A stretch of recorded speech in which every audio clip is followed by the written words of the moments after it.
ਕਿਹੜੀ ਤਰੱਕੀ ਕਰਦੇ ਪਏ ਹੋ ਤੁਸੀਂ ਓਏ? ਉਹ ਤੁਸੀਂ ਤਾਂ ਲੈ ਕੇ ਬਹਿ ਗਏ ਹੋ ਸਾਡੇ ਮੁਲਕ ਨੂੰ।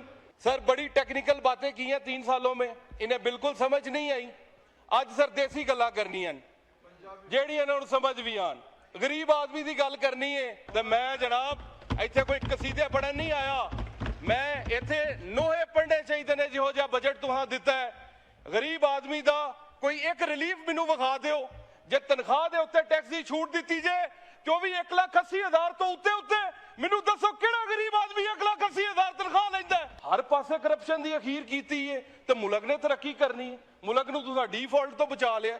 वो इत्थे हर बंदा वैसे ही डिफॉल्ट होया पिया है। वो बंदियां दे इत्थे इलाज हो गए ने, तुसां ठीक इलाज कर दिता आवाम दा। मेहरबानी करो साडी जान छड्डो, सानू जेड़ा तुहाडी होर हुकूमत नहीं चाहिदी। खुदा दा नाम मनो, साडी जान छड्डो, किते तुर जाओ। ए गरीब आदमी दे वोट लैके ते आए कोई नहीं, ते यकीन करो अपनियां महफिलां चाहते ने कि अगली बारी भी असां वोट लैके कोई नहीं आना, सैन जी आ जाओ। आरिफ साहब सर गुजराले दी गल या इंग्लिश में बोले या उर्दू में बोले, ये सर यकीन करें आपके रूल्स हैं, रूल्स के मुताबिक मूली गालियां नूं इहदी समझ बिल्कुल ठीक आ रही है। इन्हां नूं ना अंग्रेजी दी आनी है ना उर्दू दी आनी कि अभी तक भी वजीर आजम आज जो तकरीर करके गए उन्होंने कहा है मुझे एड़ियां रगड़ने दे, चश्मा यहीं से निकलेगा। सर अब तक तो निकल आना चाहिए था, पता नहीं ये चश्मा कब निकलना है। अब तो इनकी लेटने लूटने से पता नहीं निकले तो निकले, एड़ियां रगड़ने से नहीं निकलता। तो मेहरबानी करो गरीब आदमी का भी कोई सोचो, कोई बिजली सस्ती करो, कोई तेल सस्ता करो, कोई आटा चीनी घ्यो सस्ता करो। मैनू फाइनेंस बिल च विखाओ कि जेड़ा कोई गरीब आदमी कारोबार करता है उन्होंने पैरा फोर्स छड्डी ने उहदे उत्ते, कदी उहदियां छाबड़ियां चुक के लै जांदी है, कदी उहदियां रेड़ियां उल्टा देंदी है, कदी जनाब उहदे जो है वो इनक्रोचमेंट के चक्कर के अंदर उहदियां दुकानां डेग देंदी है। गरीब आदमी कित्थे जावे? ये माशाल्लाह आज काफी वजीर बैठे हैं, शुक्र है अल्लाह का इतने मिल गए, वरना इतने इकट्ठे मिलते नहीं है। उन्होंने कहा कि सिफारिश नॉट एक्सेप्टेबल है, जो सिफारिश करता है हम उसे मुअत्तल कर देते हैं। और सर अगर सिफारिश नॉन एक्सेप्टेबल है तो करप्शन को भी तो नॉट एक्सेप्टेबल करे ना। अल्लाह के नामों के नीचे खड़ा होकर कहता हूं ऑडिट का भी एफबीआर में रेट है, असेसमेंट का भी रेट है, रिफंड का भी रेट है, स्टॉक टेकिंग का भी रेट है। मैं खुद कारोबार करता हूं, अल्लाह की कसम। पहले जो था वो काम करवा लेते थे और पैसे देते थे, अभी जब का मैं एमएनए बन गया हूं अब कहते हैं पहले पैसे दो फिर काम करेंगे। ये हालात है सर। मेरे साथ अगर ये हो रहा है तो पाकिस्तान की आवाम के साथ क्या हो रहा होगा? और ये मैं अल्लाह के नामों के नीचे खड़ा होकर ये बात कर रहा हूं। ये सर 5वां बजट है ये जो शहबाज शरीफ साहब की हुकूमत पाकिस्तान को दे रही है। ये कोई पहला दूसरा बजट नहीं है कि अभी तक भी वजीर आजम आज जो तकरीर करके गए उन्होंने कहा है मुझे एड़ियां रगड़ने दे, चश्मा यहीं से निकलेगा। सर अब तक तो निकल आना चाहिए था, पता नहीं ये चश्मा कब निकलना है। अब तो इनकी लेटने लूटने से पता नहीं निकले तो निकले, एड़ियां रगड़ने से नहीं निकलता। इस बजट के अंदर इन्होंने टैक्स रेवेन्यू का टारगेट 2300 अरब से बढ़ा दिया है और टोटल जो इन्होंने रेवेन्यू कलेक्ट करना है नॉन टैक्स और टैक्स का मिला के उसका हदफ तकरीबन जो है वो 20-21 हज़ार अरब के करीब रखा गया है। कोई भी ऐसी चीज़ नहीं बताई गई कि हम कोई इंडस्ट्री को रिलीफ दे के, कोई कारोबारों को मजीद जो है जो बंद हैं उन्हें चला के या अपनी टैक्स बेस ब्रॉडन करके जो है वो टैक्स कलेक्ट करेंगे।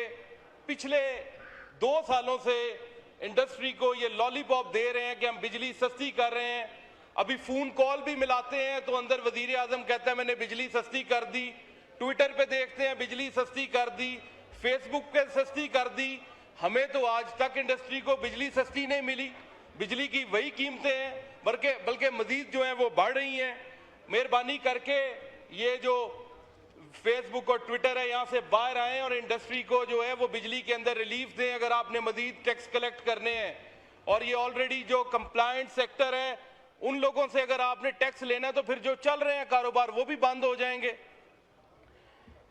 इस बजट के अंदर इन्होंने जैसे पिछले बजट के अंदर फाइनेंस बिल में इन लोगों ने ई कॉमर्स जो था वो डाला कस्टम में, सेल्स टैक्स में, इनकम टैक्स में। इस दफा इन लोगों ने जो है फेसलेस डाला है जी अंदर।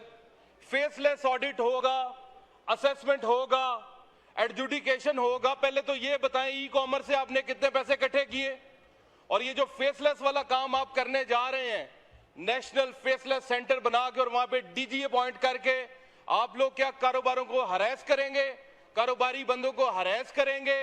आप लोग जो हैं वो टैक्स अफसर की वहां पे आइडेंटिटी भी जो है सीक्रेट रखने जा रहे हैं। अगर आपका मकसद करप्शन खत्म करना है तो फिर मेहरबानी करके टैक्स अफसर की अगर आपने आइडेंटिटी सीक्रेट रखी है तो टैक्स पेयर की आइडेंटिटी भी सीक्रेट रखी जाए, उसे ना पता हो कि मैं किसका जो ऑडिट कर रहा हूं। कल एक वजीर साहब का मैं बयान सुन रहा था, उन्होंने कहा, वजीर साहब कहते हैं, ये माशाल्लाह आज काफी वजीर बैठे हैं, शुक्र अल्लाह का इतने मिल गए वरना इतने इकट्ठे मिलते नहीं है।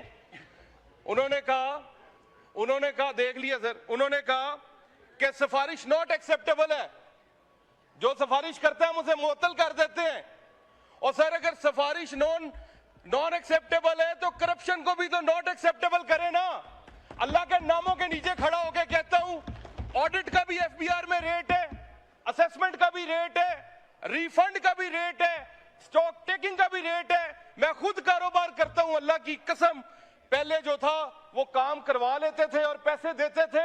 अभी जब का मैं एमएनए बन गया हूं, अब कहते हैं पहले पैसे दो फिर काम करेंगे। ये हालात है सर। मेरे साथ अगर ये हो रहा है तो पाकिस्तान की आवाम के साथ क्या हो रहा होगा। और ये मैं अल्लाह के नामों के नीचे खड़ा होकर ये बात कर रहा हूं। सर बड़ी टेक्निकल बातें की हैं 3 सालों में, इन्हें बिल्कुल समझ नहीं आई। आज सर देसी गल्लां करनियां जेड़ियां इन्हां समझ भी आन। गरीब आदमी की गल करनी है, सद लिखना मैं बैणा दे, मैं लिखना वैन मावा दे, गरीबां दे मैं दुख लिखना, सितम लिखना मैं सावां दे। हयाती विच स्पीकर साहब मैं लिखे नहीं कसीदे बादशाहां दे, ते मैं जनाब इत्थे कोई कसीदे पढ़न नहीं आया। मैं इत्थे नोहे पढ़ने चाहिए ने जिहो जिहा बजट तुहां दिता है। गरीब आदमी दा कोई एक रिलीफ मैनू विखा दिओ। जे तनख्वाह दे उत्ते टैक्स की छूट दी जाए तो भी 1,80,000 तो उत्ते उत्ते मैनू दसो किहड़ा गरीब आदमी 1,80,000 तनख्वाह लैंदा है? किहड़ा गरीब आदमी इलेक्ट्रिक गड्डी मंगवांदा है? ते मेहरबानी करो गरीब आदमी दा भी कोई सोचो। कोई बिजली सस्ती करो, कोई तेल सस्ता करो, कोई आटा चीनी घ्यो सस्ता करो। मैनू फाइनेंस बिल च विखाओ कित्थे आटा चीनी घ्यो बिजली दा बिल गैस दा बिल पाया जे, कित्थे ओदी तलीम पाई जे, कित्थे ओदी सेहत पाई जे, कित्थे ओदा रोजगार पाया जे। किते 0/0 सर गरीब आदमी वास्ते। गरीब आदमी नू कुछ भी नहीं। उल्टा पंजाब हुकूमत दीयां पॉलिसियां ऐसियां ने कि जेड़ा कोई गरीब आदमी कारोबार करदा है ओनू पैरा फोर्स छड्डी ने ओदे उत्ते। कदी ओदियां छाबड़ियां चुक के लै जांदी है, कदी ओदियां रेड़ियां उल्टा देंदी है, कदी जनाब ओदे जो है वो इनक्रोचमेंट के चक्कर के अंदर ओदियां दुकानां डेग देंदी है। गरीब आदमी कित्थे जावे? स्पीकर साहब गरीब आदमी मर जाए? स्पीकर साहब गरीब आदमी कित्थे जाए? गरीब आदमी दे वोट लैके ते आए कोई नहीं, तो यकीन करो अपनी महफिल जाते ने कि अगली बारी भी असा वोट लैके कोई नहीं आना, सैन जी आ जाए। सर हैल्थ नू तबाह कर दिता, हैल्थ पंजाब दी ठेके ते दे दिती, एजुकेशन पंजाब दी ठेके ते दे दिती। सर 3 मरीज एक बैड दे उत्ते, वो केड़ी तरक्की है भाई? ਉਹ ਵਜ਼ੀਰੋ ਮੈਨੂੰ ਦੱਸੋ ਤੇ ਸਹੀ ਕਿਹੜੀ ਤਰੱਕੀ ਪੇ ਕਰਦੇ ਹੋ? ਸਰ 4 ਦਵਾਈਆਂ ਟੋਟਲ ਗੁਜਰਾਂਵਾਲੇ ਦੇ ਸਿਵਲ ਹਸਪਤਾਲ 'ਚ 5 ਲੱਭਦੀਆਂ ਨੇ। ਕਿਸੇ ਮਰਜ਼ ਦਾ ਜਿਹੜਾ ਮਰੀਜ਼ ਆ ਜੇ ਉਹ ਹੀ ਦੇਣੀਆਂ ਨੇ। ਜੇ ਡਾਕਟਰ ਬਾਹਰ ਦੀ ਲਿਖ ਕੇ ਦੇਵੇ ਤਾਂ ਵੀ ਡਾਕਟਰ ਨੂੰ ਮੁਅੱਤਲ, ਜੇ ਮਰੀਜ਼ ਮਰ ਜੇ ਤੇ ਡਾਕਟਰ ਕੀ ਕਰੇ? ਉਹ ਦਵਾਈਆਂ ਹੀ 3-4 ਨੇ। ਉਸ ਤੋਂ ਬਾਅਦ ਸਰ ਇੱਥੇ ਕਿੰਨੇ ਮੈਂਬਰ ਬੈਠੇ ਨੇ, ਜਿੱਦ ਕੋਲ ਮਰਜ਼ੀ ਪੁੱਛ ਲਓ, ਪਿੱਤੇ ਦੀ ਤਕਲੀਫ ਕਿੰਨੀ ਤਕਲੀਫ ਦੇ ਹੈ। ਪਿੱਤੇ ਦਾ ਆਪਰੇਸ਼ਨ ਨਾ ਹੋਵੇ ਬੰਦਾ ਮਰਨ ਨੂੰ ਫਿਰਦਾ ਹੈ।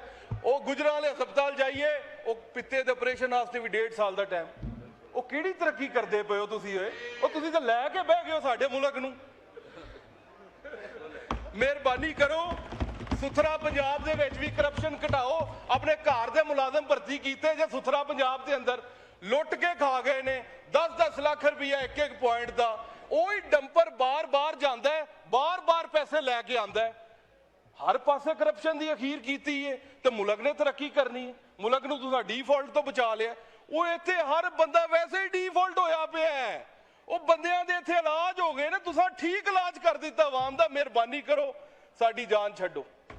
ਸਾਨੂੰ ਜਿਹੜਾ ਤੁਹਾਡੀ ਹੋਰ ਹਕੂਮਤ ਨਹੀਂ ਚਾਹੀਦੀ, ਖੁਦਾ ਦਾ ਨਾਮ ਮੰਨੋ, ਸਾਡੀ ਜਾਨ ਛੱਡੋ, किते तुर जाओ।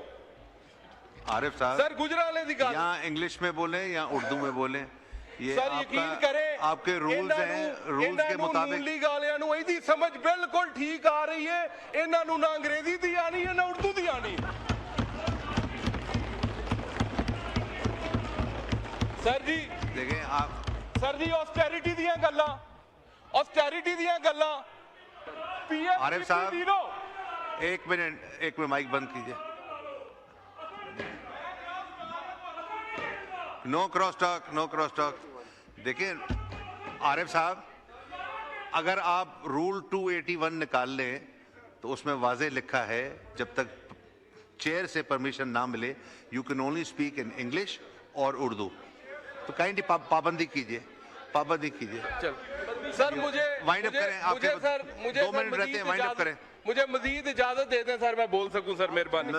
2 मिनट रहते हैं, वाइंड अप करें प्लीज। सर आप सर मुझे इजाजत दे दें मेहरबानी। Sir PSDP sir PSDP total sir अगर रेवेन्यू देखें 20,000 अरब का है, और सूबों ने भी कोई 5-5, 600 अरब और 1,000 अरब कलेक्ट करने हैं टैक्स के। सर 24,000 अरब की कलेक्शन लगा लें आप चारों सूबों की और वफाक की, टैक्स नॉन टैक्स मिला के, और पीएसडीपी सिर्फ 1,000 अरब का। अवाम के ऊपर सिर्फ 1,000 अरब लगना है, और सूबों में कहीं पे 400 लग रहा है, कहीं पे 700, कहीं पे 300, कहीं पे 600, टोटल मिला लें तो 2,2500 अरब की डेवलपमेंट है पब्लिक सेक्टर के अंदर सूबों की और वफाक की मिला के। सर मुझे बताएं, इतने बड़े जो आपने हाथी पाल रखे हैं, 25-25 हज़ार की अरब की कलेक्शन करते हैं और अवाम को वापस 2,000 देते हैं। सर ये तो बड़ी ज्यादती है मुल्क के साथ। और आखिर में गुजरांवाला को सर पीएसडीपी के अंदर कुछ भी नहीं दिया गया। सर मुझे तो हैरानगी होती है, यहाँ पे गुजरांवाला की नुमाइंदगी मेरे से अलावा भी कोई ना कोई तो होगी, तो वो यहाँ पे क्या लेने आते हैं अगर अपने शहर की बात नहीं कर सकते, अपने पैसे नहीं लेके जा सकते यहाँ से, इनसे छीन के। बड़े बड़े वजीर हैं, अपनी मर्जी से अपने जिलों के अंदर पैसे ले जाते हैं बेचारे। बाकी ने मैंने इसका क्या कसूर है, इनको भी उनका बेचारों को हक दे। मैं तो आप लोगों की जंग भी लड़ रहा हूँ, तो क्या ये वजीरों का ही हक है कि सारे पैसे उन्हें अपने जिलों में ले जाने? मैं गल कंप्लीट कर लूँ सर। ये सर बीआरटी का मंसूबा इन्होंने, सर बीआरटी का मंसूबा इन्होंने हमारे शहर के अंदर शुरू किया है। सर हमारे शहर के अंदर जो इन्होंने बीआरटी का मंसूबा शुरू किया है, तकरीबन 15 से 20 अरब का इंफ्रास्ट्रक्चर पहले हमारे शहर का तबाह किया है। उसके बाद 63 बिलियन का वो मंसूबा है, कुल मिला के 80-85 अरब रुपए बन जाते हैं। और सर वो सारा शहर उन्होंने उखाड़ा हुआ है, और ये नहीं पता कि वो अब किधर जाएगा, वो कैसे कंप्लीट होगा। और हमारे किसी शहर के एमपीए एमएनए चाहे हुकूमत के हैं, मैं अपनी बात छोड़ता हूँ, उनसे भी मशवरा नहीं लिया गया। लाहौर में बैठ के ये फैसले कर दिए जाते हैं। इतने पैसों में सर और भी बड़ा कुछ हो सकता था। हमारे शहर में जो यूनिवर्सिटी इन्होंने दी है आखिरकार कितने सालों बाद, उसके लिए 5 करोड़ रिलीज करते हैं। एक भी पब्लिक सेक्टर यूनिवर्सिटी नहीं थी हमारे शहर के अंदर। सर इसके अंदर 63 अरब में अस्पताल बन जाते हैं, यूनिवर्सिटियां बन जाती हैं, सर बड़ी चीजें बन जाती हैं। तो मैं तो ये एनएफसी के दावे करने वालों को ये कहता हूं कि ये बिल्कुल जो है ये ड्रामा है एनएफसी। अगर वाकई गरीब लोगों को और छोटे शहरों को उनके हकूक नहीं मिलने, तो सर इसका फिर कोई फायदा नहीं है। और आखिर में शेर पढ़ने से पहले सर, अगर बलोचिस्तान की आबादी जो है वो 2 करोड़ से नीचे है तो वो सूबा है, तो आजकल इधर सूबा बनने की बातें हो रही थी। खुदा का वास्ता है सर, हमारा जो गुजरांवाला डिवीजन है और गुजरात, उसकी आबादी भी 2 करोड़ से ऊपर है। हमें भी सर सूबा बना दें, हमारी लाहौर से जान छुड़वाएं। लाहौर वाले सर हमें लेके बैठ गए, सारे पैसे उधर लग जाते हैं। और आखिर में शेर पढ़ के इजाजत चाहूंगा, शेर पढ़ के सर इजाजत चाहूंगा। जदों मजदूर भुखे दी अना विके ते की लिखा, मतलब करे भी मजदूरी मरे ही भुखा ते मैं की आखा। जदों मजदूर भुखे दी अना विके ते की लिखा, जदों रोटी दे बदले विच हया विके ते की लिखा। जदों गर्जां दी मंडी विच बिरा विके ते की लिखा, ते किसे मजबूर औरत दी अदा विके ते की लिखा। स्पीकर साहब, फिर मैं उदों ਨਗਰੀ ਦੇ ਵਾਲੀ ਦੀ ਕਮੀਨੀ ਗਰਜ਼ ਲਿਖਾਂਗਾ, ਰੱਤ ਦੇ ਨਾਲ ਵਰਕੇ ਤੇ ਬਗਾਵਤ ਫਰਜ਼ ਲਿਖਾਂਗਾ, ਬਗਾਵਤ ਫਰਜ਼ ਲਿਖਾਂਗਾ।